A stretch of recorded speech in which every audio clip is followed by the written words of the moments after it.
All right. We have time for questions. We believe Helen will begin unless Monica is here. And so just unmute yourself when you're ready. Tara. Yes, dear one. Where do we? Um, I'm really disoriented about a couple of things. So I've been noticing just the thoughts that are always running in my head. And I'm so there's two things. One is I'm just uncomfortable a lot throughout the day, which is really just cranky. And I think it's this and I've been working on it because I think it's just from my childhood where I just always felt uncomfortable in the house. And my space being invaded by mom or Edward or whatever. So I'm trying to kind of just pay attention to my thoughts and feel more at home just moment to moment. Um, and but then the other thing is like I have these judgments where I think, oh, like this is what Harry should be eating, or this is what Harry's niece should be applying for as a job, or what. Like I feel like I kind of know how other people should be living their lives. And sometimes, it feels like it's coming from wisdom, but then sometimes it does feel judgmental. And the big one that has really been bothering me is as I talked to you last week, I had dinner with John and Katrina the Wednesday before John had his stroke. And I had some very judgmental thoughts that I didn't even talk to you about last week. And I talked to the Chris about it briefly because I'm taking an intuition class.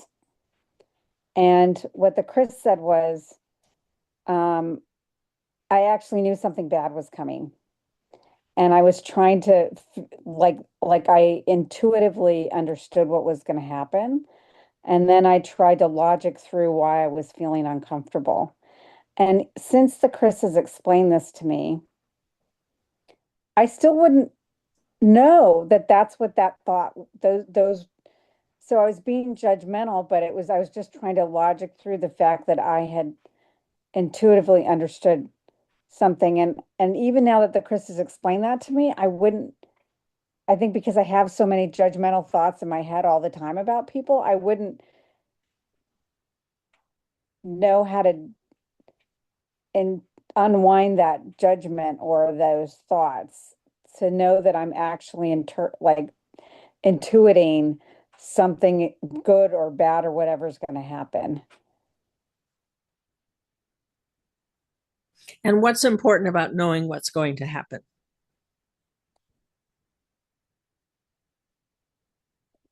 That's not bothering me so much. What's bothering me is like I don't, like I'm able to see now with my thoughts when I'm uncomfortable that it's just my child being uncomfortable and okay, I don't need to be cranky. I get that. And but like it's somebody else's energy that's in my space and I'm actually not understanding that what's my energy and what's somebody else's energy and what I'm tuning into and like trying to, when am I grounded and in balance and divining something and when am I like what's going on? So it's not actually about predicting the future. It's just understanding, you know, am I supposed to give somebody a message? Am I not supposed to give somebody a message? And you know what I mean? And so this question is the same, but we won't ask it again because that's not going to get you anywhere. So, Okay. so here you are taking an intuition class. Wonderful. And one of the skills that you have is empathy. And one of the most difficult things for people who are empathic until they learn the skill is what is me and what is not me. And yet, ironically, when you create your own reality, you know that all of it is you.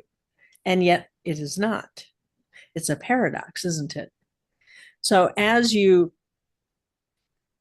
do the dance, so to speak, of assuming, okay, all of this is me on some level.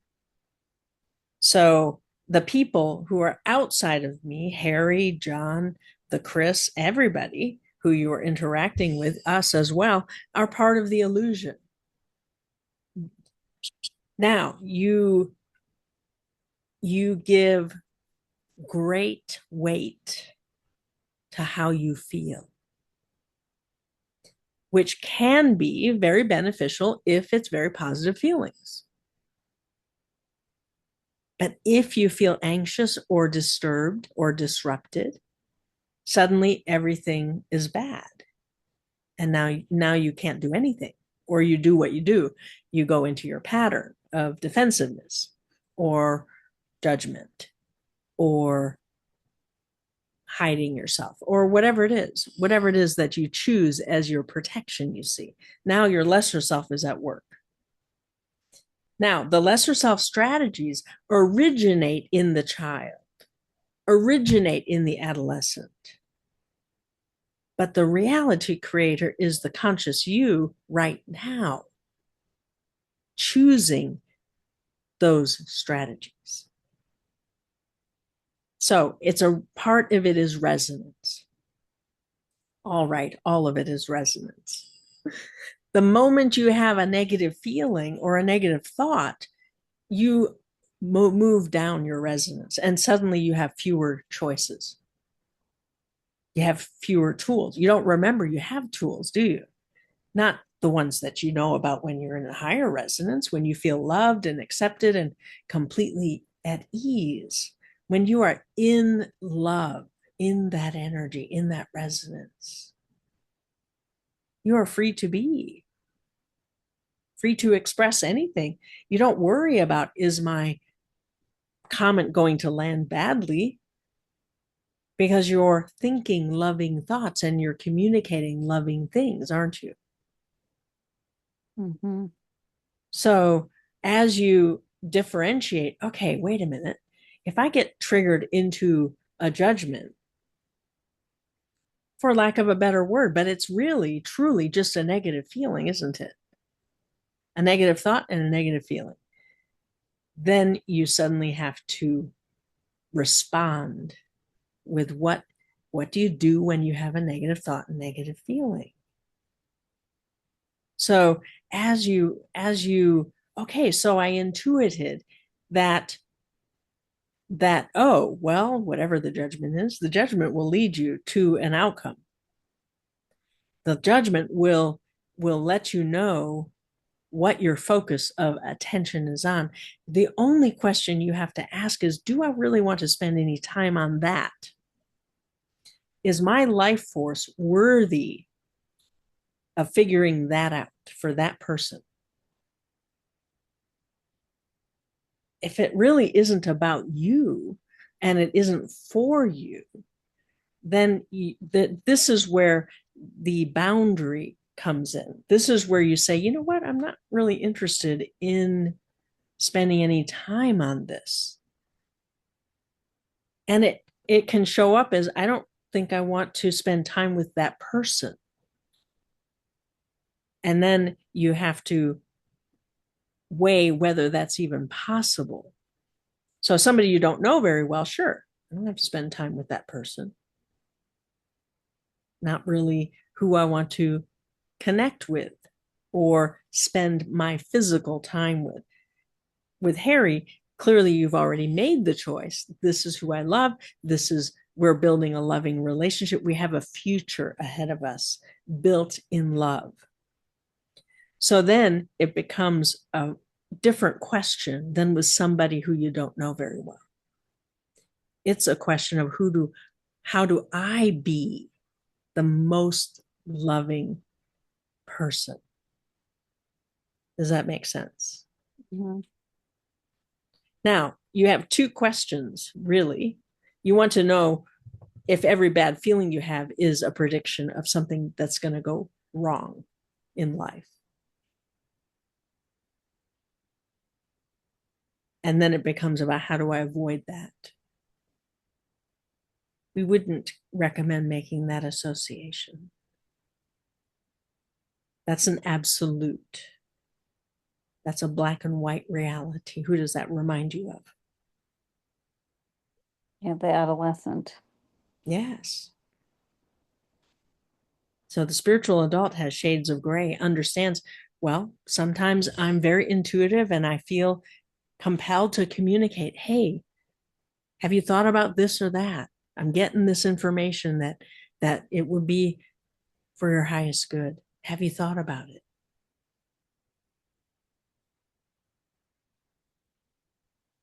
If you're just getting, I want to, I don't think I feel safe right now.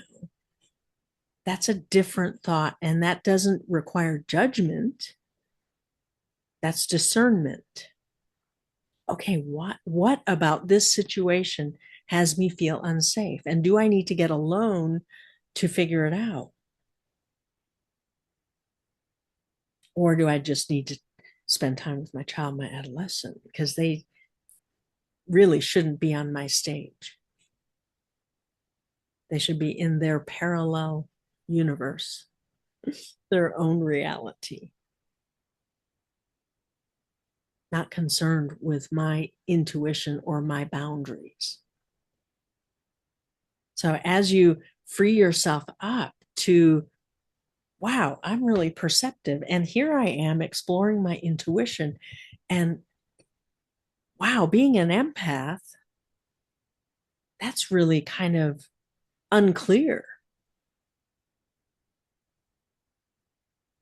I don't know what to do with the information I'm getting. So that's in that there's a whole area of study, isn't there? I'm trying to understand what is true intuition and what is automatic behavior. And as you're distinguishing, oh, when I have a negative thought and a negative emotion, that's probably not intuition. That's getting triggered. That's different. You see, true intuition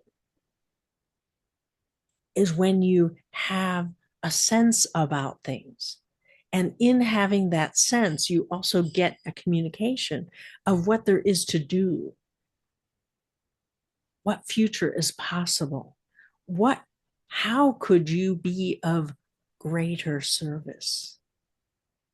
How could you be more love, more light in that situation? So, for instance, many few years ago, maybe even last year, when your elderly, was it a cousin who was passing away or who was in a hospital? Yeah. And you had that, I got to go see him. We believe it was a man, but maybe it was a woman. Mhm. I have to go. I have to go right now. That's intuition. That's your, and is there really a difference between intuition and communication from higher self? That's something to explore. What if, when I'm connected with higher self, with soul and spirit, with God and goddess, that which is for everyone's highest good flows through me? I get new thought, I get new feeling, I get new action that is in alignment with what is for everyone's highest good. I can't plan that. It's not a strategic plan, do this and then that outcome is guaranteed. It's as though the future is compelling you to show up. And how fun is that? And you do that really well already, don't you? Mhm. So now what are you understanding and where is the question, if any? No, I mean, I realized from this conversation, like, I guess I was kind of freaked out that I mean, I think I'm a wise person and I think I'm very wise in telling Harry what he should do or not do or whatever. but I never realized, like maybe when I am saying, like when I'm tuning into something that something bad can really be happening immediately. I mean, the Chris said even if I had figured out what I was sensing, I wouldn't have been like, I wouldn't have helped John. Like what was going to happen was going to happen.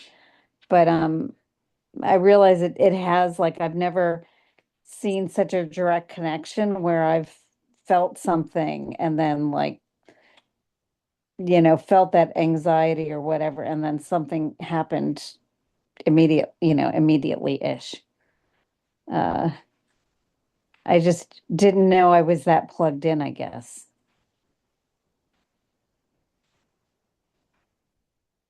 Yeah. So, certainly so, the future creates the present, becomes the question of which future. And so, as you are focused on what am I creating here? What's for my highest good? What is it that I intend? Who do I get to become? What's important for me to become? And what is the optimal future that is pulling me forward? So here's this opportunity to understand more deeply that the sensitivities that you have are information. What if it's not that there's anything wrong with me from my childhood? Hmm. What if my childhood prepared me beautifully to be attuned to vibrations? Now there are martyrs who are healers who only focus on information that's negative. We call them martyrs because they're missing out on the best part of being an intuitive, of being sensitive to energy. Because if you can, with acuity, sense all the negativity, you can also sense all the positivity. And it becomes a question of which one do you want to create a future around? So, just as Lazarus once said, those of you who are doctors, you treat patients, you make a difference by treating patients. But in order for you to keep being a doctor in the future, you have to create more sick people. You have to create more illness in the world so that you have a role to play, so that you have a purpose. If you don't evolve your purpose beyond the job you're doing, beyond what you are really good at already, if you don't evolve it, you just persist in creating those realities so that you can just do your job, you see. So as you let in, oh, my child to survive, find, could fine tune energy, feel vibrations as they were being created, as they were happening, as they were emerging. Danger, danger, danger. Really good at it. And if you were on a police force, or if you were in some sort of role as a detective, perfect. Plenty of the world could use someone like that. But as a reality creator, that fine tuning also applies to all the good you can create. And you want to spend your time more and more in that realm so that you don't have to be the canary in the coal mine who warns everybody of danger that is coming. You see, you have had lifetimes as that, many lifetimes, where you were the one who warned. You were the one, the crier. You were the one who was the healer who predicted devastation in Atlantis, for instance. Knew it was coming, was prepared, well prepared. Okay, I better get my healing gear in line and get my crystals lined up, and because we're going to have to make a big difference here. And that is a beautiful skill when it's needed. But in this lifetime, there's a shift. And that is, I get to choose to create it differently. I get to choose how often I am of service in that way, whether I am fine tuned for negativity or whether I'm fine tuned for positivity. Now, you already know the answer of what you have Mhm. been up to because your life has gotten better and better, hasn't it? Yeah. So you're building those skills. But at the back of your mind is the fear. What if I miss something? What if it's my fault? What if I don't warn anybody? And that can be healed. That you can take to the goddess and say, heal this. I'm not here to repeat what happened in Atlantis.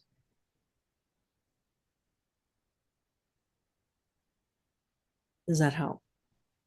Yes, that's it. That's, yeah, yeah. And um, I do, I've always coached people on like job hunting and, because I can see a dream future for them.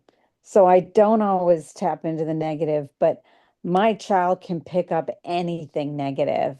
That is, and like, that's exactly what happened at that dinner. Um, yeah. Wow. Wonderful. So when the information's there, what do you do with it? You acknowledge, okay, that's the information I'm getting. What do I want to do with it? Turn it Mm. over. Turn it over to your higher self. Say, hey, I don't really want to be involved in this. I don't really want to spend time on this. Help me change it. Mm-hmm. Or if there's something that I'm intended to do, help me speak it, help me be it, help me participate. But if Mm-hmm. the response was withdrawing into yourself, how much choice did you have? Mm-hmm. None. It was automatic. Because as you said on Monday, could have had fun. I could have been more free, could have been more playful. And that's that opportunity that you're beginning to see. Oh, when I get triggered, I need to shift as quickly as possible because there's a cost. I don't get to have fun. I don't get to be playful. I don't get to feel joy. I get to worry that there's something wrong with me. Does that make sense? Yeah. Yeah. Yeah. Yeah. Beautiful. You're getting a lot Yeah. out of that one moment. Yeah. Can I ask you one other thing, or is this Yes, enough for yes, today? of course. Go ahead. So the other big thing I've realized is that I've been really, I don't know if it came out of this, but like I realized, my mother was never nurturing to me, but then I never actually had any nurturing mother figure in my life. When my dad's sister came to live with us, she there was no nurturing. She also was, only males are important. Da, da, da. My mother's mother, when she would come visit, she's not a snuggly, huggly person. Um, and so I've been trying to figure out what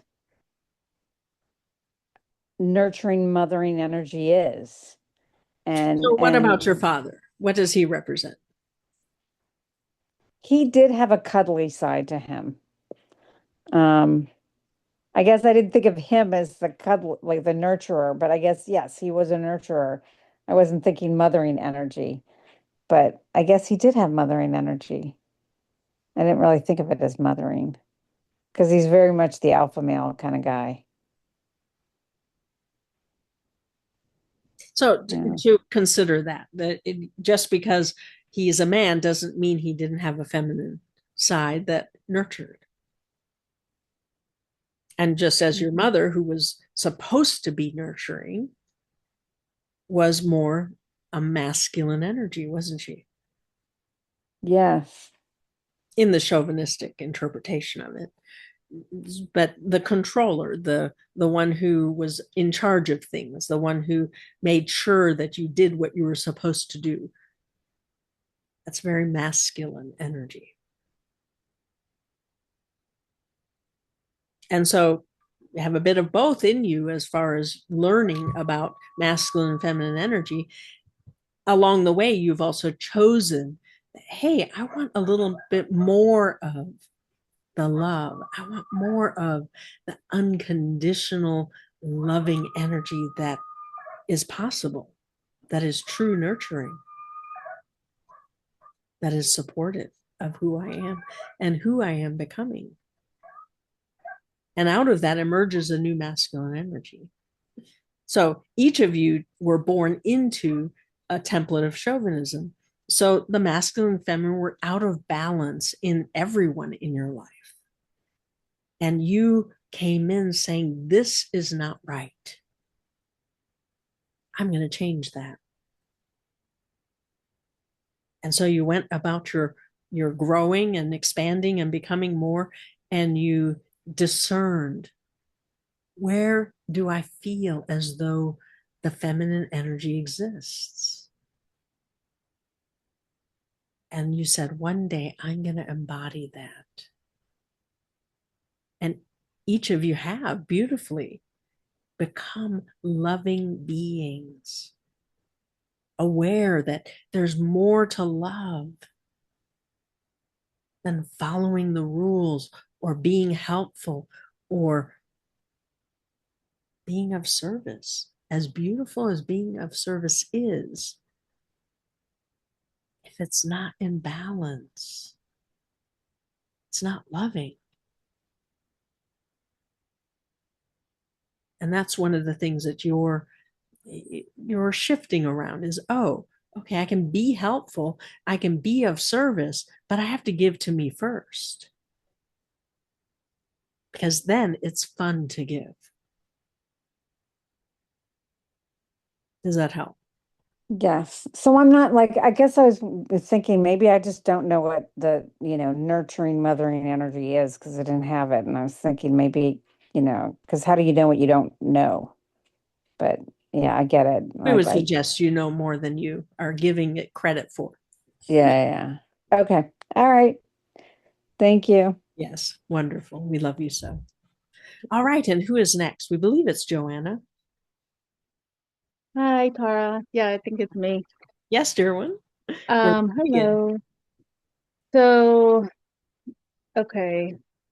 So through my many years of this work, I definitely have like released so many layers of like people pleasing, wanting approval from people, um, wanting acknowledgement. Like I thought I was doing really good. Like I don't really find myself stuck in that. But I've been noticing these really like nuanced layers of that popping up. It's like another little hidden layer is peeking out and showing itself. And it's like, okay, I guess that's not really fully resolved. And when I notice it's like this is not where I want to use my energy. And the thoughts just kind of like pop up and I try to like very quickly send them away. But some of them linger. And again, yeah, I just don't want that to be where my energy is flowing. I want to just be loving myself and trusting myself and know I'm doing things from for the right choices and not worrying what other people's judgment or and sometimes it's about like material things. And it just really annoys me that these thoughts are still lingering in there once I found them. So I just was wondering what you see is, and maybe there's even more than I'm acknowledging. But yeah, that's my thing right now that I wanted to talk about. Okay, so noticing that there's another layer of depth showing up. Yeah. And with that depth comes also, in a way, a sense of, is there more to do? Right. Yes. And when will it ever end? Also true. So, Yeah. yeah, so those thoughts are not really the you, the more who understands how powerful you are and how integrated you already are and how far you have come, as you have acknowledged, I have come so far. And then there's this last little bit. What is that about? But as you reach for what you want, what pops up is what is not a resonant match. Mm. And sometimes it is as simple as that, meaning, oh, the thought that I might have to please somebody, I might have to do something I'm not willing to do, or give something I'm not willing to give. That construct is what doesn't fit through the door of being more loving. So the you on the other side is the you that doesn't have those thoughts anymore, who understands how valuable you are, not in the chauvinistic way of having earned your right to, and we're Right. not saying Yeah. you haven't earned your right. We're just saying in the chauvinism there is this measure that says, I've done so very much for you, now you owe me. And so that's what's coming at you from your world, is, or the fear that will be your requirement, that you will be at the effect of someone like that. So we want you to just relax and reset. And we're saying words that you didn't even say. So just don't worry about it. We did hear you. But what's coming up is this sort of angst that comes up when you're growing. What if I can't deliver? What if Yeah. I'm really not enough? It does make me feel small. Like it's Yeah. even like my car. I pulled up to a session the other day and I was like embarrassed and like wanted to go park somewhere else because they had like this, super fancy car. And it's like, what? Like I literally just hate that. Like why I'm gonna like disservice myself and park somewhere else.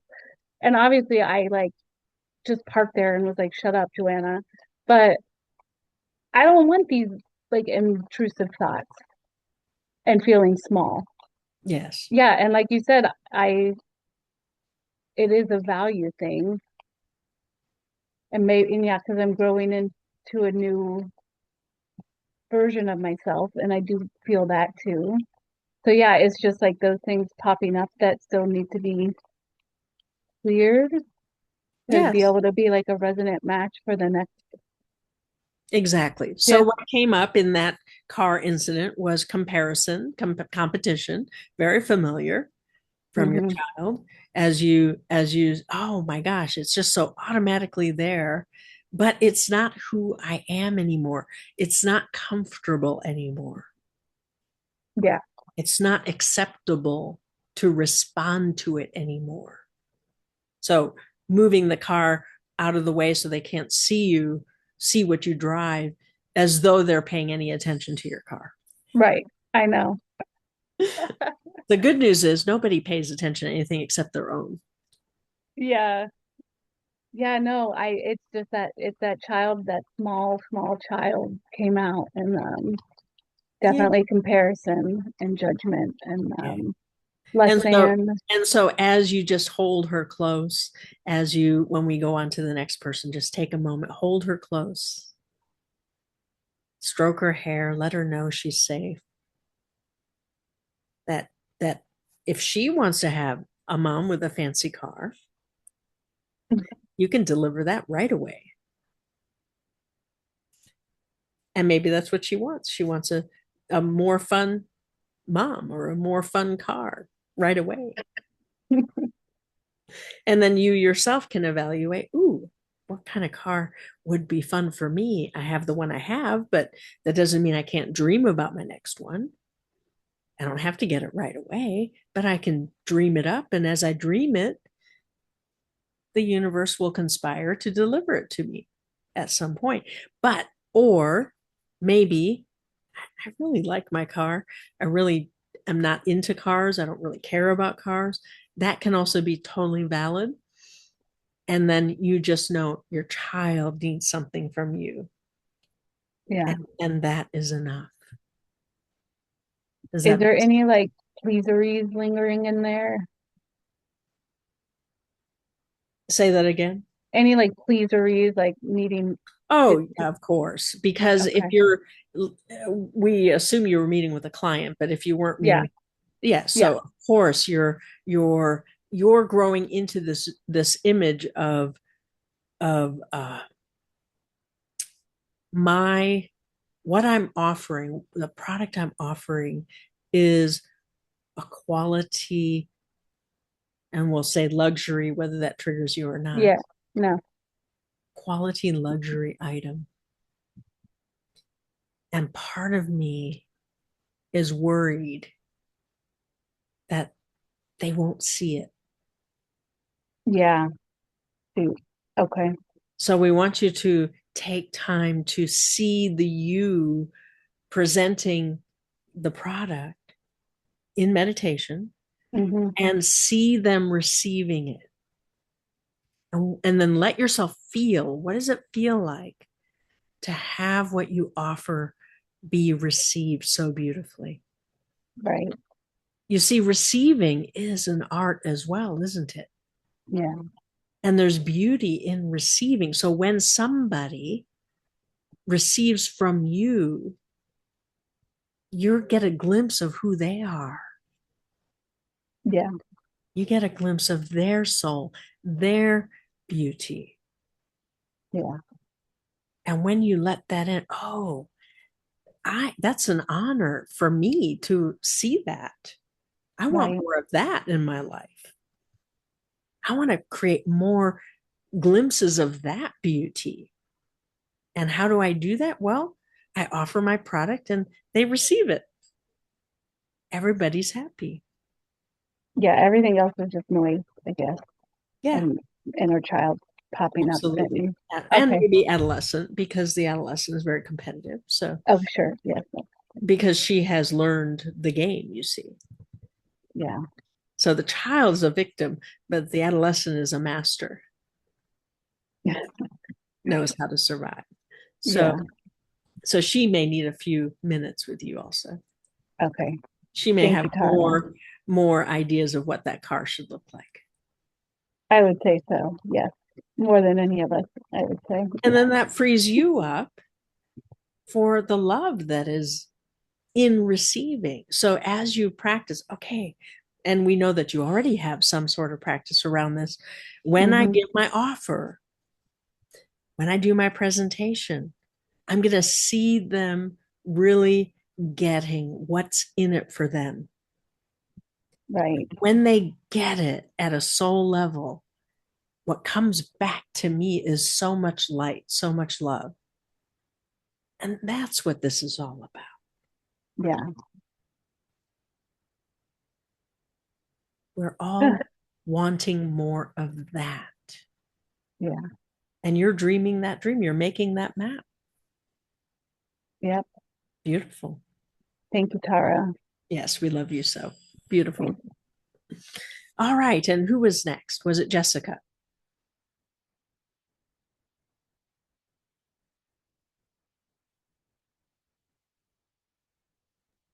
Oh, hi, it's me.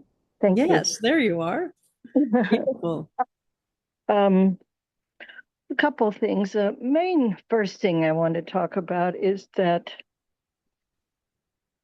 I'm just feeling so off. I can't get myself to get focused on anything. I tell myself it's okay and just be patient and trust. But yet I'm in this big change where I need to complete a lot of things to be able to leave Texas. And so it's kind of finding that middle ground of how to push to take action, even though I'm not focused. how to So, let it so be okay. how much of your day are you allocating to doing things for you that you love? We understand there's a huge burden of activity still in the closing out process, we assume, is what you're talking about. Well, I think that I'm doing that because I spend time looking at the bio.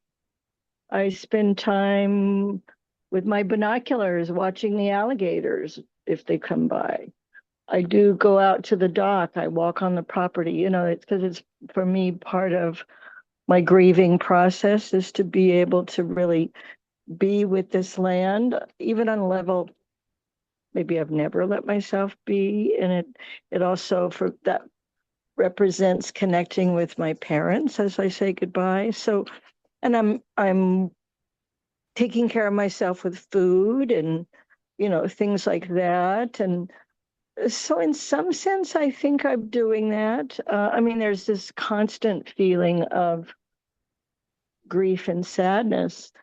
I mean, I did think the other day it came to me very clearly that I'm in the liminal. I'm in the process of completing, but it's almost as if the past is this quicksand that I have to, when I leave here, like pull myself out of the quicksand. And then I know that this beautiful new future with total open, I mean, I sometimes go into fear, like I want to understand and know more where I'm going. But the truth is right here, right now, I'm in this liminal, like I I haven't fully extricated myself or stepped forward. And so I'm trying to be okay with all that. And then that's what I want some help with. So, as you say, How okay is it for me understanding, to just be with whatever is? And well, understanding grief is a process uh-huh. does help. Knowing, oh, I'm in a process that I can't really force. I can ask for healing as I dream at night. I can ask the grief process to be more elegant, to not interfere with me moving forward. I can do that. But it is still needed to be felt, those different phases that you're aware of. And there is, when you describe the quicksand, we'll call that nostalgia. Mm. That would be your quicksand. So having reverence and honoring your family, the land, your past, who you became from being a part of that land, that's reverence. That's not nostalgia. Mm. Mm-hmm. So we want you to differentiate the two because nostalgia is self-pity often. Mm. I Yeah. wish I had it. I lost it. I can't get it back. Poor me. So that's not who you are. And that's not what's going on here. So as you say, no, I'm not in nostalgia, I'm in reverence. And this time I'm taking is important because when I move forward, I can still come back to visit, but it's going to be different and I will be different. And so I want to measure and carry the beauty that is here with me. I want to access that energy and imprint myself with it. And that's what you're doing. And so as you let in, oh, yeah, that is what I'm doing. I'm in a sacred ritual. As you say, I'm in the liminal. I'm in between what was and what will be. Yes. And I can feel that sometimes. And then there's the part of everything feels stuck right now. Um, a lot of unprocessed anger about how many years this has gone on and the lawyer not taking action and is he still and How can I do it? And it's very, very hot right now. It's 91 degrees with 90% humidity. Perfect for anger. I was thinking that right before we went into meditation, like, oh, Yes, perfect. um, Yes, yeah, because I just only that. have one little air conditioner in a room and it's cooling it down to 87 degrees. Yes, And so here the AC is not working in my car. So I finally like, okay, I'm gonna spend the money and fix it. And I resonated with whoever was just talking before that I have this old, you know, old ugly van that I love, and I don't know how long I'm going to stay in the United States. So I don't want to spend money to buy something else. But I need AC. And the mechanics had it for 3 days and he can't figure out what's wrong with it. And, and that for me represents kind of where things are stuck. yes. Like I All can't, right. I can't cool off and So to move they the can't energy, find the solution. yes, to move the energy, as you say, I feel like there's so much anger. Okay, so you have And to, I'm doing a lot of anger meditations. yeah, but only short Mm. ones. Don't do long Yes, ones because you'll get yes, lost in them. 5 minutes, but just feel it so intensely, yes. That's so what that, I'm doing. yeah, so that it's venting, and as you vent it, as you feel it, give yourself the message, as I'm venting, I become more free. Mm. Yes, And the reason you become more free is because it's no longer trapped, it's no longer stuck. And that means I don't have to create things in my illusion that generate more anger. I got plenty that I'm sitting on that I can feed into. right. I can tap into it and I can let it free up. It is a healing energy when you do that. Mm-hmm. And part of you says, when is it ever going to end? But that's not the one you want to listen to. Mm-hmm. Okay. So when you do short bursts instead of longer ones, just do 5 minutes, set a timer, say, I'm not going to Yes, spend any more than 5 minutes on this. And when that's the how I'm doing it. timer goes off, that's it. Okay, I'm doing my life now. Because being in anger for too long is a resonance. We talked about resonance with Helen a bit. When you're in a lower resonance, there aren't the same solutions. You don't have the magic at your fingertips or the miracles of love from higher self available to you, because in that, when you're trapped in the resonance, when you let yourself be trapped, because it's always a choice. And we're not saying it's a fine line, because you have to honor it, you have to vent it, you have to know that anger is the tip of the iceberg, and the as you vent it, what goes deeper is sadness, and below the sadness is perhaps grief. And you're like, oh, when am I going to be done? But below the grief is the caring. And Mm. below the caring is the depth of love and passion.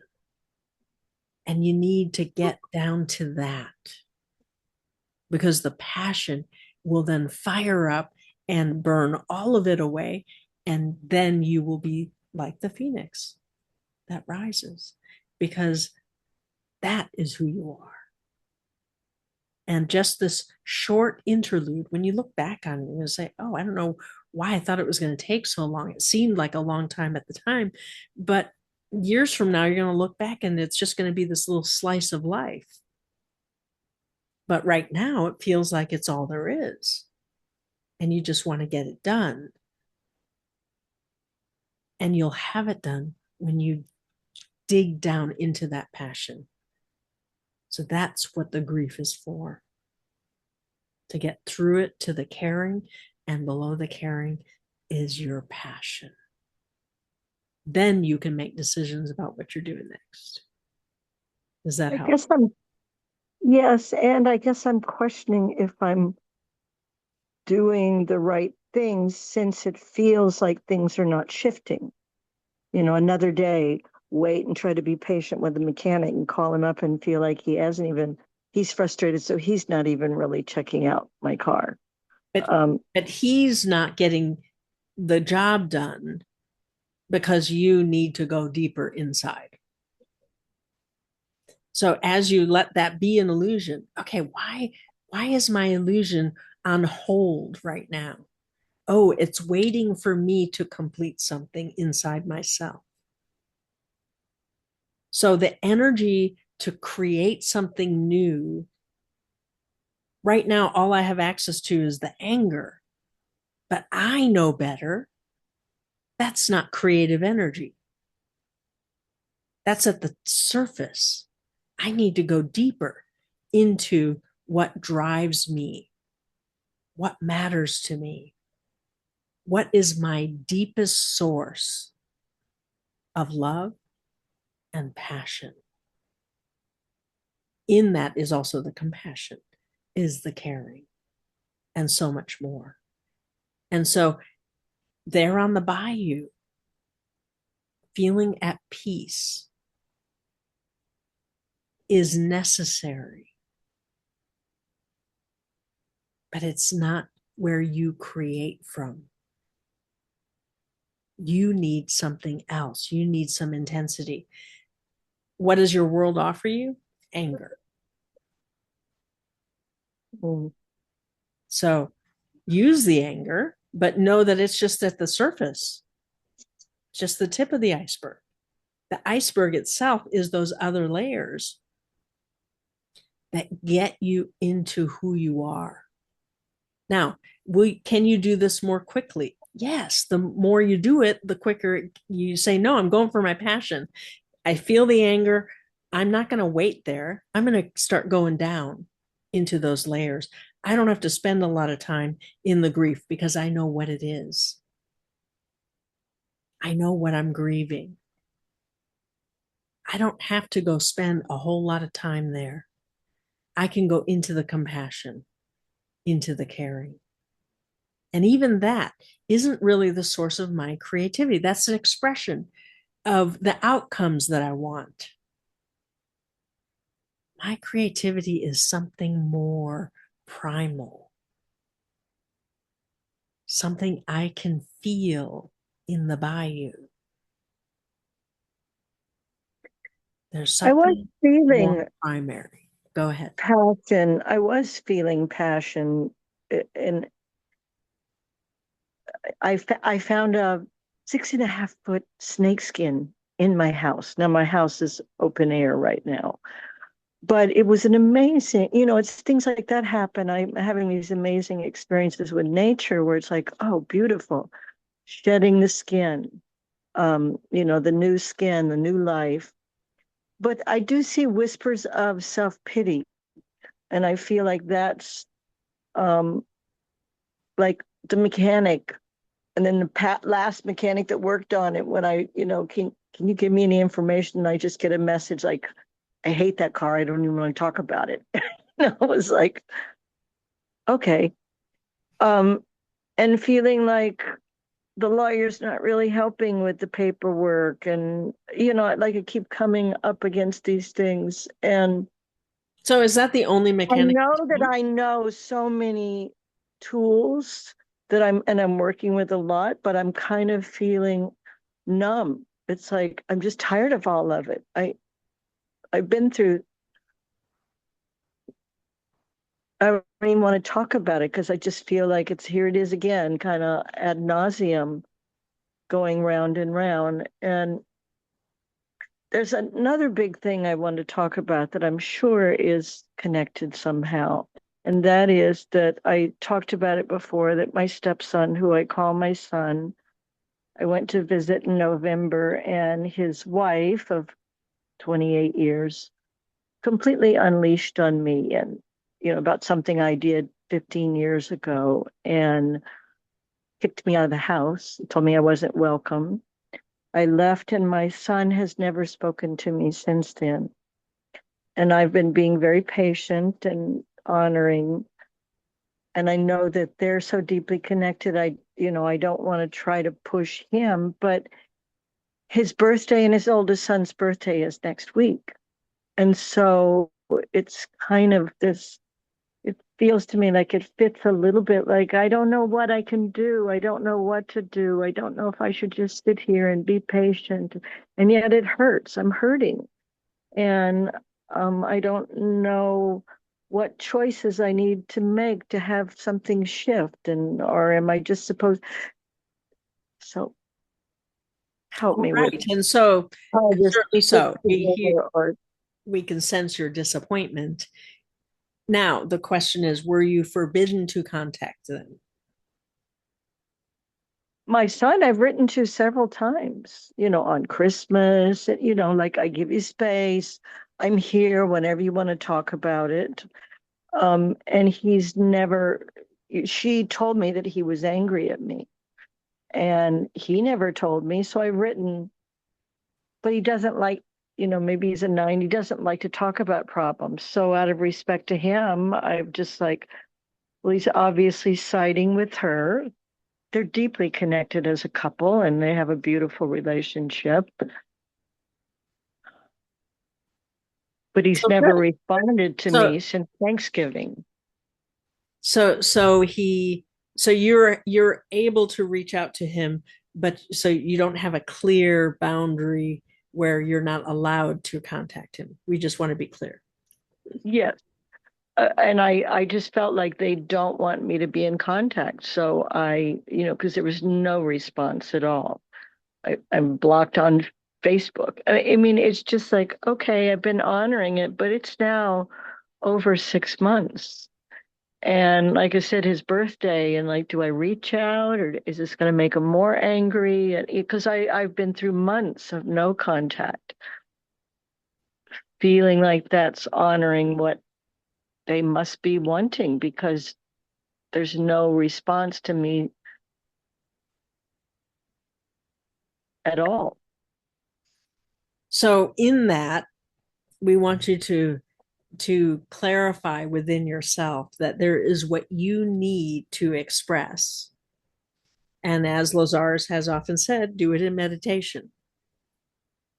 I have, it's like the anger meditations. I've done that. I haven't been doing it regularly with him.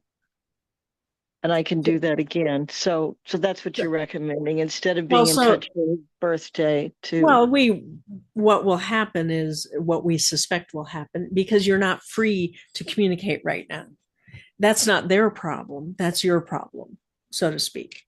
Does that make sense? Yeah. The withholding of my love is my problem. They haven't given me explicit permission. They don't necessarily want my love. Now I have a problem. Does that make sense? We're trying to illustrate it a little bit better so that, Yes but the and no. responsibility is on you to change the reality. Now, that doesn't mean go and make them listen to you. Mm, It means do a meditation where you are there, your higher self is with you, he is there, his higher self is, and she might be there also because you are convinced they are very connected and therefore you might want her there too with her higher self. Now, with the higher selves there's a safety. mm, And each of you take turns speaking your truth. mm, You get to say how much you love him and how important it is for him to be in your life, how much you miss the connection. If you go into that, you feel hurt and all of that, that's okay, but don't spend a whole lot of time in that.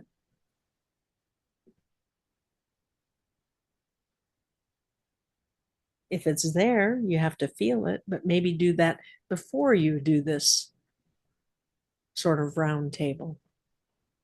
and you're talking about doing all this in meditation. All of it in meditation, yes. Yeah. Okay. Because in that, you're going to learn more about what you're thinking, what you're feeling, and you're also going to let yourself receive his truth. This is a challenge because that's where I feel I'm very lacking always over all these No, years in it's, hearing someone it's else's or even my higher self's response in meditation. yeah. Well, there's what you think he'll say. And if it's something like, I don't ever want to talk to you, you don't, you're nothing, whatever, if that's what's there at a first level, then let it be heard, let yourself feel what you feel, but don't leave it there. Turn to his higher self and say, look, I feel love for him. I want the best for him, or whatever your version is of that. I'm going to have my higher self send you energy for him because he's on his own journey. He is a soul who I allow to be more real. And we have walked this path together. And I would love for us to walk it again. But if this isn't the right time, if he needs to go grow first, I will wait for the signal from you when it's time to reconnect. In the meantime, I will keep sending my love. Unconditional love, not conditional. Conditional is he has to answer. Conditional is he better write back to me. Conditional is he better pick up the phone when I call. Right. Unconditional is I love you. I'm here for you. I hope all is going well for you. I look forward to our next meeting. And that is really all you can do at this point, because as you say, they have basically done very direct blocking you, so to speak, because he's going through something. Right. He's on his own journey. And sometimes part of that means dealing with the inner child or the inner adolescent. And that's a difficult time to be with people who love you. Sometimes it's just not the right time, especially if they were involved. We don't know how much time you spent with him, how young he was, but if you were a mother to him, as it sounds like you were. Since he was 7. Yes. Yeah. So if he's working through stuff, you don't need to be there physically for him to work through his anger. Just as he doesn't need to be there physically to help you deal with your hurt, which goes deeper than him. Does that make sense? Yes. Yes. And so for this period of time, your higher self, your soul, are supporting you in doing the work meditatively with him. With his higher self given the message, when he's done, he will come back. In the meantime, you just take care of you and you work through your things and you become that clearing for unconditional love that you are. That's easy to do. That's who you are. Does that help? Yes. Yes, helps quite a bit. It's interesting. I've been considering trying to get some tickets to hike to Havasupai Canyon, and to get some cancellation reservations, which may be easy for one person. And I'm struggling for the last week. Should I do this or should I not? And just in you talking, I realized I took him there when he was 8, and it might be very beautiful and healing to go there by myself as part of this. Yeah. Part of it. Wonderful. Time with him. Oh, it's painful. Thank you. Yes. Because when you allow someone you love to be more real as they are in this case, then the time that you spend in the physical plane is valuable to both souls. You share that journey. And yet, there are times when you must part for a while. And there are no guarantees on when you will rejoin. And that is what the fear says. What if we never come back together? Right. Yeah. But the physical plane isn't the more real. And doing the meditative work reconnects you with the more real.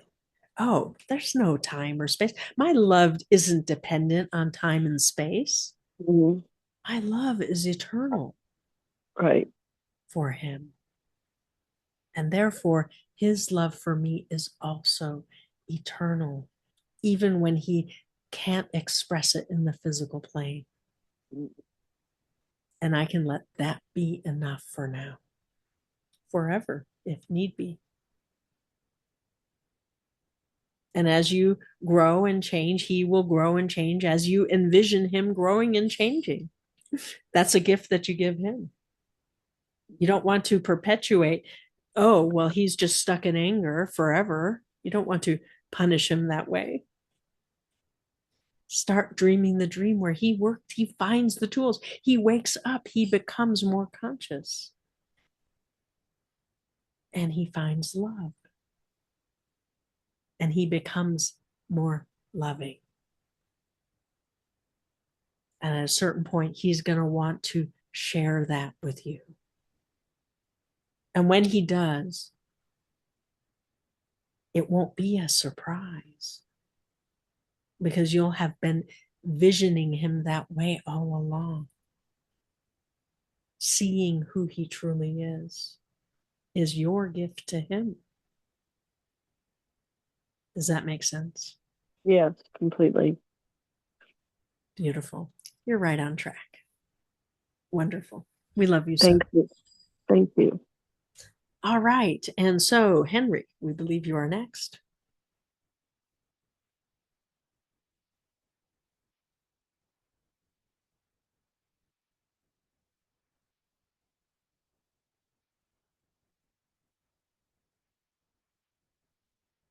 Is Henry still here?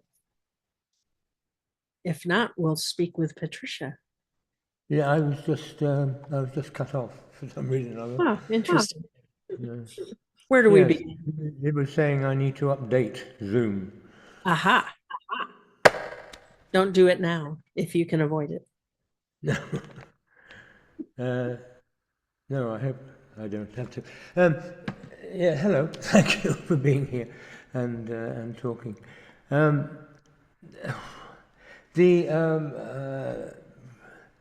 Perhaps I'll just go into something that happened yesterday. And I went to a crystal exhibition, and I wasn't going to, show, and I wasn't going to buy anything because I think I can't afford it. But then I found some things that I liked, and Oh, we lost you.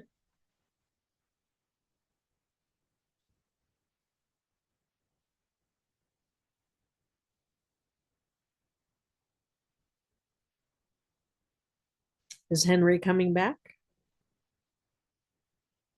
I can see you. There you are. Oh, You right. faded out. We're not sure what happened there.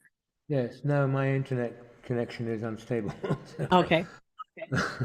You can turn your Um, video off and that might help Oh, right, okay. since we only see the real you. Yes, anyway. Yes, yes, anyway. So then just towards the end, I found these Faden necklaces, and I wanted um, something like that. I didn't know it was going to be Faden, and I thought, oh, these are amazing. And I asked the guy. He said, end of show, $20. And so I thought, oh, these are fantastic. And but then I couldn't make a decision, so I wandered off and looked at some other things, and then I came back and tried to make a decision and messing about, and then eventually came back, and it was the old guy rather than the young guy, and he said, no, that's not $20, that's 45. I can't sell that for that.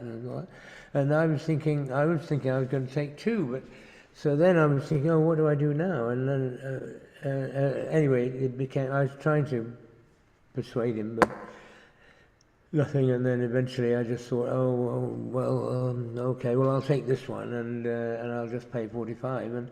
And then eventually, when I got out of the hall, I dropped it, and it broke and shattered into lots of little pieces. And so there was a story there. But what was happening in the meantime was that I had decided to go in for the raffle. And I don't usually go in for raffles because I think, well, I won't win a raffle. But I thought, well, I'll just buy 2 tickets for $1 each. And there's some nice prizes. And while I was discussing with this guy, they were announcing the raffle. And what I found out afterwards, that I didn't hear that they called my name because I had won something. And they had called my phone in case I was somewhere in the hall and I couldn't hear. And my phone was going, but I was discussing with this guy, so I didn't answer the phone. And so I didn't find out until the voicemail, an hour after the show had finished, that I'd won this thing. And it just seemed to me just so indicative of that I have to make everything so kind of complicated and boring. And for one thing, why don't I just walk away from kind of bad energy like that? And it's also interesting that apparently breaking a faden is particularly about breaking bad energy that's being held there. And that was really in the meantime, I had bought these tickets, and I thought, well, at least I need to look at the prizes and choose something that I want, because you have to focus. And I thought, no, let's not worry about that. Let's just win something. And then I kind of forgot about it.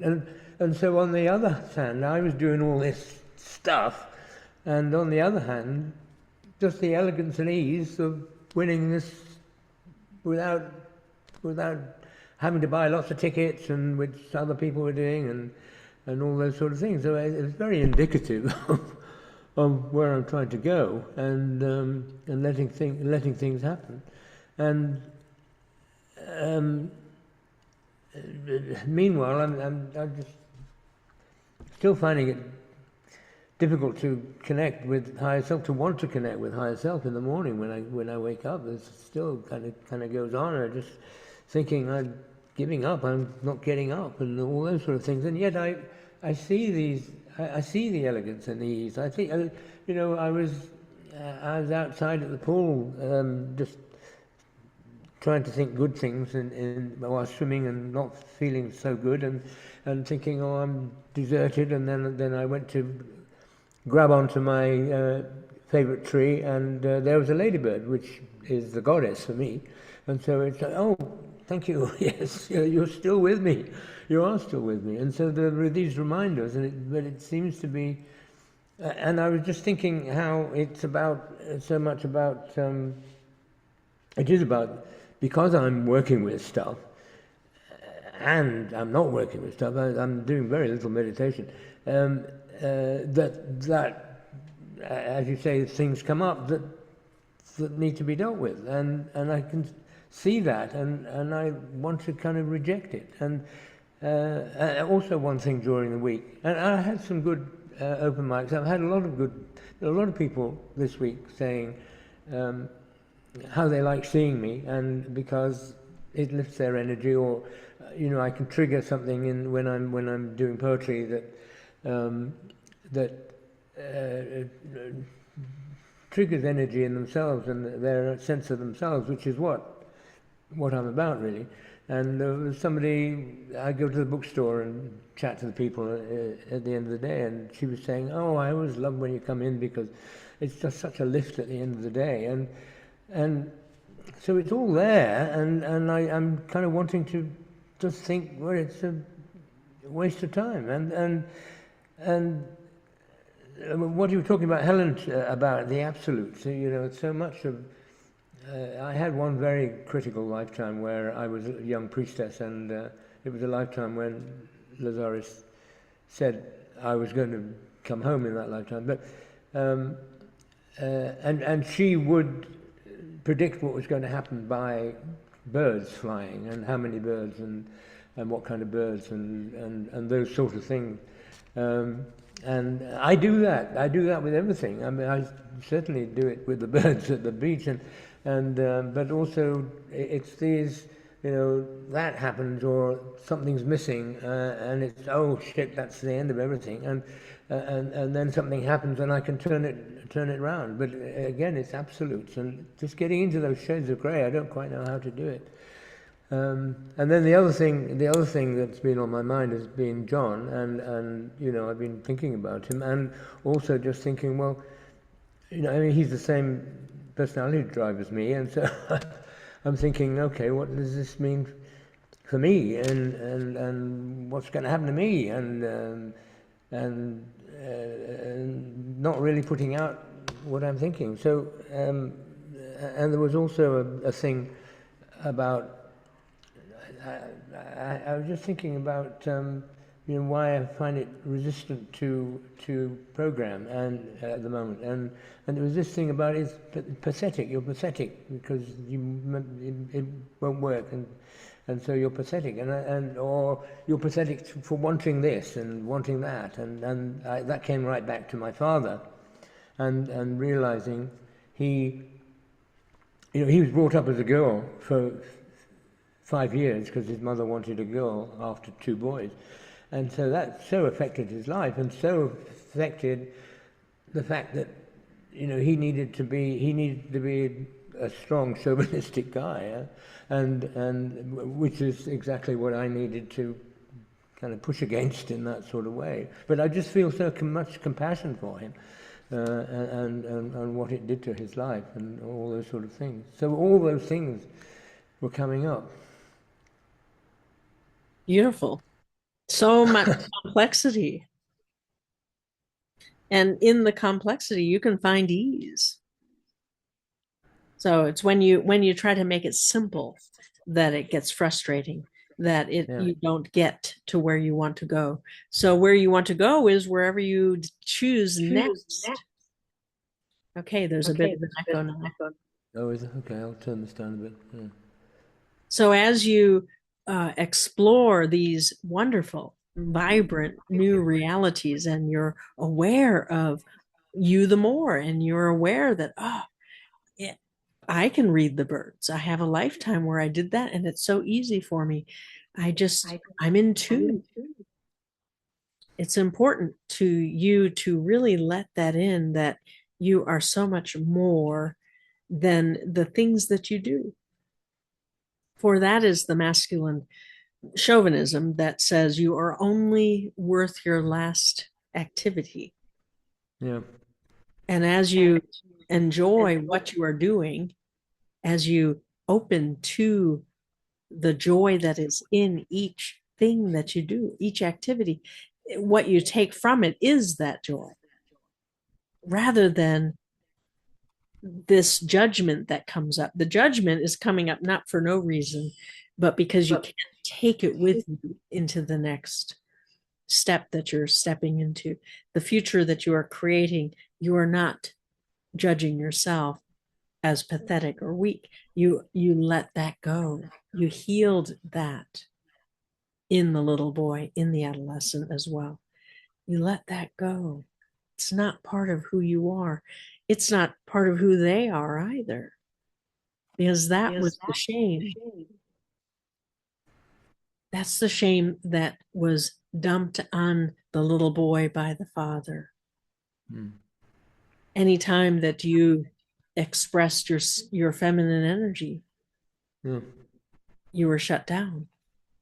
You were shamed. And you've understood that, and you've healed so very much of that already, as you know that you have, because you feel compassion for your father. You truly understand the impact that the shame he had on him. Yeah. And so as you've been working with shame lately, asking your higher self to lift it, it's done because you have compassion. You know that you did it. You did it right. And really let that in. Let that be the new reality.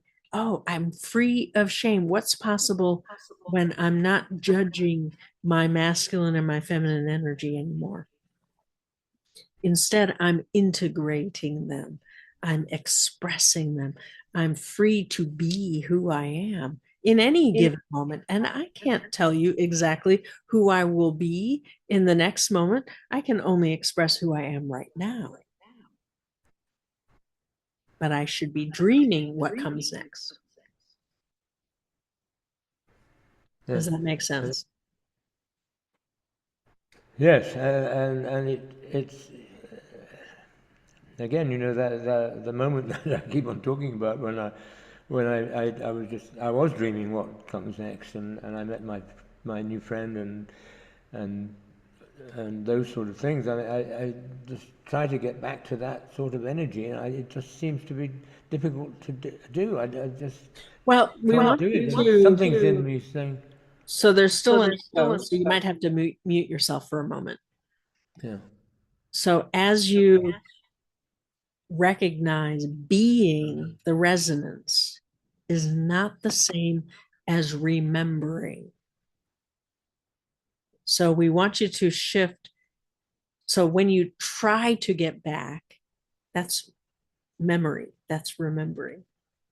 And there's value in that, in defining what you felt, what you thought, what's the qualities of being that you were in. But that's not the same as generating the resonance. Once you know what the qualities are, now you generate those qualities from where you are right now, in the here and now. You're not looking back, you're just embodying those resonances, seeing yourself being those resonances. Maybe you're using a picture that's made up of something of that, the qualities of being you were in when you met that person and you experience love in a new way. But as you recognize, no, I'm generating love right now. I'm not remembering, I'm being. That's very important. And you understand what we mean because of the when you do your performances. The ones that resonate are the ones where you embody the resonance, where you be that role. You're not remembering being that role, you're being it. Okay, you can unmute and ask a question. yes, I see what you mean. Yes, um, yes, I get so. So we're going to leave you with that as something to look into this week. And then when we Yeah. speak again, let us know how it went. Because we do want to finish with Patricia, and we sense that Katrina is ready to go. Right. All right, we love you so. All right. Thank you so much. Okay. Yes, you're right on track. I love you. I love you. Yes, and we thank you for that love. All right, Patricia.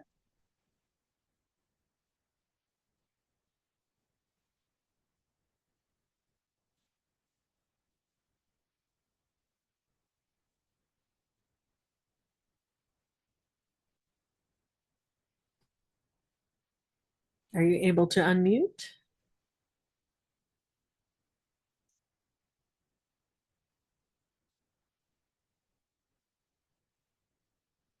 Can anyone inform us if Patricia is still with us?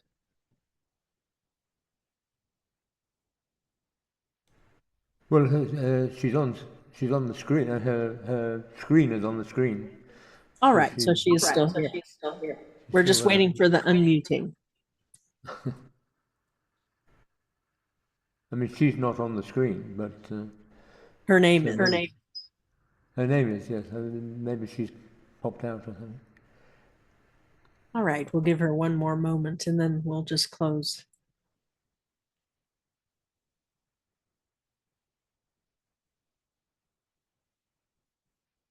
All right, and so she can talk with us next week. All right, and so we go for now. Certainly so. Each of you who spoke, we thank you for your vulnerability.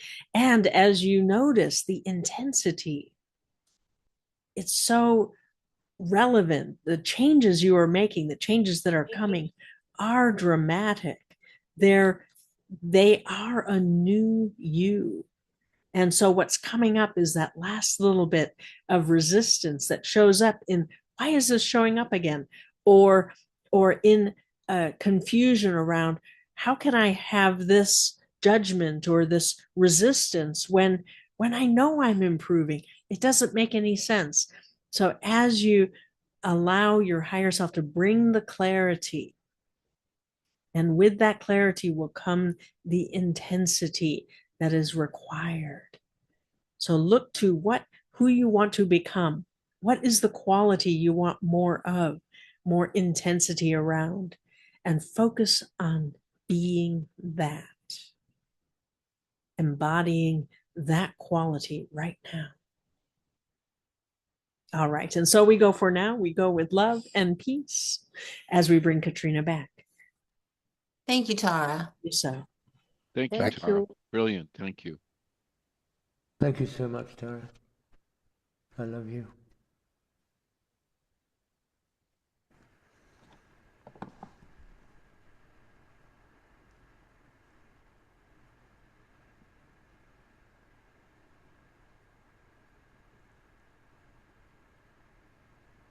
okay, thank you.